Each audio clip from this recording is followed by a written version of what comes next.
Bismillahirrahmanirrahim. Assalamualaikum warahmatullahi ta'ala wabarakatuh. Saudaraku dimanapun Anda berada yang menyimak video ini, semoga selamanya ada dalam bimbingan hidayah dan taufik Allah subhanahu wa ta'ala, diberi selalu kenikmatan iman, Islam dan ihsan, dan semoga mendapat kebahagiaan, kemuliaan dan kebaikan dunia sampai negeri akhirat.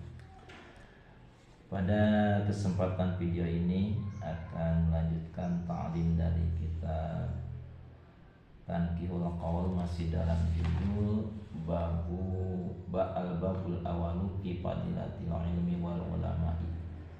Bab pertama dalam keutamaan ilmu dan ulama. Selanjutnya bismillahirrahmanirrahim. Wa qala sallallahu alaihi wasallam akrimul ulama'a fa innahum 'indallahi kurama'u mukramuna, yang artinya kurang lebih waqala, dan telah bersabda Nabi Shallallahu Alaihi Wasallam, yang isi sabdanya akrimu, muliakanlah oleh kamu sekalian, al-ulama'a, para ulama. Dalam syarahnya ai bi'ulumi syar'i, para ulama, orang-orang yang mengerti ilmu syariat agama Allah Subhanahu wa taala, al-amilina, dan mereka mengamalkan ilmu syariat tersebut. Kenapa kita semua diperintah untuk memuliakan para ulama? Fa'innahum, karena sesungguhnya para ulama, indallahi, di sisi Allah Subhanahu wa taala, kurama'u, adalah orang-orang yang mulia, ay mukhtaruna, yakni orang-orang yang dipilih oleh Allah Subhanahu wa taala. Mukramuna, mereka dimuliakan, ay indal malaikati, di kalangan para malaikat. Wa Nabi Hurairah, dan dari sahabat Abi Hurairah, qala, kata sahabat Abi Hurairah, sami'tu, aku mendengar Rasulullah sallallahu alaihi wasallam yaqulu, bersabda, yang isi sabdanya idza tahaddatsa al-alimu, apabila seorang alim, orang yang berilmu, memiliki ilmu syariat agama Allah dan bila mengamalkannya, apabila seorang alim berbicara di majlisihi, di majlis ilmu seorang alim tersebut, yang diceritakannya bil ilmi, tentang ilmu, walam yadkhulhu hazlun, dan dalam menyampaikan ilmunya tidak dimasuki dengan bersenda gurau, wala lagun, dan tidak dimasuki dengan perbuatan yang tidak bermanfaat,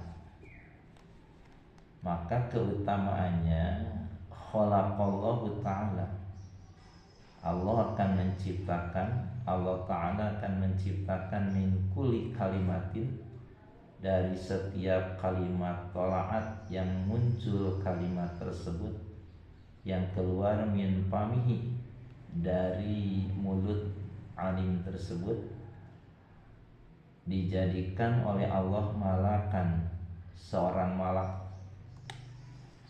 malaikat, yang tugasnya malak tersebut yastaghfiru, dia memohonkan ampun Allah kepada Allah, memohon ampun kepada Allah. Untuk siapa? Lahu, untuk alim tersebut. Di samping malak tersebut memohonkan ampun kepada Allah untuk alim, juga wali sami'ihi, dan untuk yang mendengarkan apa yang disampaikan oleh alim tersebut. Malak yang memohon ampun kepada Allah untuk alim dan untuk pendengarnya sampai kapan? Ila yaumil qiyamati, sampai hari kiamat. Masya Allah. Kalau malaikat sudah mohon ampun kepada Allah, pasti doanya akan dikabulkan oleh Allah Subhanahu wa taala. Sungguh beruntung dan bahagialah orang yang mendapat doa dari malaikat yang isi doanya memohon ampun kepada Allah untuk alim tersebut dan untuk pendengarnya. Faidan sorofu, lalu ketika mereka selesai pulang dari menuntut ilmu, insorofu, maka mereka pulang maghfurina lahum, mereka diampuni dosa-dosanya oleh Allah. Tsumaqala, kemudian Nabi bersabda, hum, mereka al-qaumu, kaum la yashki bihim jalisukum, yang tidak membuat celaka pengikutnya. Jadi ulama yang betul-betul menyampaikan ilmu agama Allah, dan dalam menyampaikannya itu tidak dimasuki dengan senda gurau, tidak dimasuki dengan perkataan-perkataan yang tidak bermanfaat, akan tetapi yang disampaikannya betul-betul ilmu agama Allah Subhanahu wa taala. Maka keutamaan bagi alim tersebut dan pendengarnya akan mendapat ampunan dari Allah, yang menjadi wasilah memohon ampunnya adalah malaikat. Makanya mereka bubar dari majelis ilmu tersebut dalam keadaan dosanya sudah diampuni oleh Allah Subhanahu wa taala.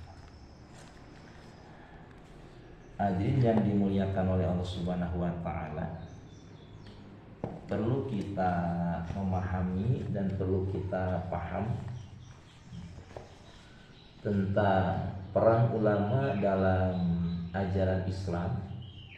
Satu, sebagai pewaris para nabi. Ulama meneruskan risalah kenabian dengan mewariskan ilmu agama, bukan harta dunia. Mereka adalah pelita yang menerangi umat dari kegelapan kebodohan. Yang kedua, peran ulama dalam ajaran Islam adalah sebagai pembimbing dan pendidik. Bertugas membimbing umat agar berjalan di jalan yang lurus dan menjaga mereka dari kemaksiatan. Yang ketiga, peran ulama yaitu penegak kebenaran.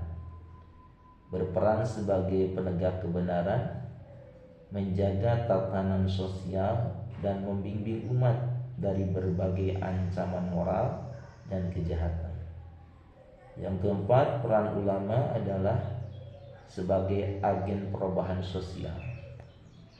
Ulama tidak hanya menyebarkan ajaran agama, tetapi juga berfungsi sebagai agen perubahan sosial yang mendorong perbaikan moral dan sosial dalam masyarakat.